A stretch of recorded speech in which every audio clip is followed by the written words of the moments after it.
At yun na nga po mga kababayan, may mga panibagong classroom na naman po na pinapatayo sina Atty. Leni Robredo at ang Angat Buhay, katuwang ang kanilang mga partners. Ito po yung patunay na kahit wala po sa posisyon ang isang matino at sincere na leader, kaya pong magserbisyo publiko, may resulta, may magagawa, kahit maliit lang ang pondo dahil masinop, dahil nagtutulungan.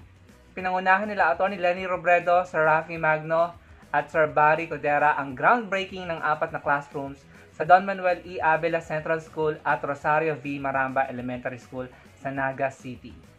Po makikita niyo po yung resibo, ipapakita ko po sa inyo, plus yung mga dormitory pa na pinapatayo nila Atty. Leni Robredo at ng Angat Buhay team, katuwang ang kanilang mga partners. Alam nyo kung bakit ko to binabahagi? Dahil ang mga taga-kabila po ay pinagdidiskitahan na naman po sa Atty. Leni dahil palpak po ang kanilang mga sinuportahan at mga binoto. Yung po yung kanilang strategy para ma-divert ang atensyon ng mga tao. Kahit wala na sa posisyon sa Atty. Leni, gusto nila si Atty. Leni pa rin ang sisihin. Gusto nila si Atty. Leni pa rin ang pag-usapan. Gusto nila magalit ang mga tao kay Atty. Leni.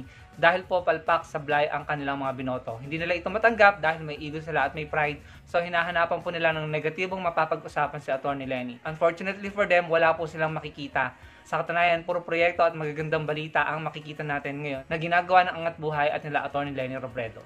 Bukod pa doon mga kababayan, kaya ko ito sinishare dahil sakasakaling manawagan ang mga tao na tumakbo sa Atty. Leni sa 2025 or 2028 na ipaalam na po natin sa mga tao, sa taong bayan ang kanyang mga nagawa, ang kanyang mga proyekto. Kahit po maliit lamang ang pondo. Ito po ay resulta, uulitin ko, resulta ng pagtutulungan. Bukod doon, kung tatakbo nga po sa Atty. Leni sa 2028, yung nakikita natin na makakalaban niya, nung tinignan ko ang platform nung makakalaban niya, ay napakarami po nang nagsishare.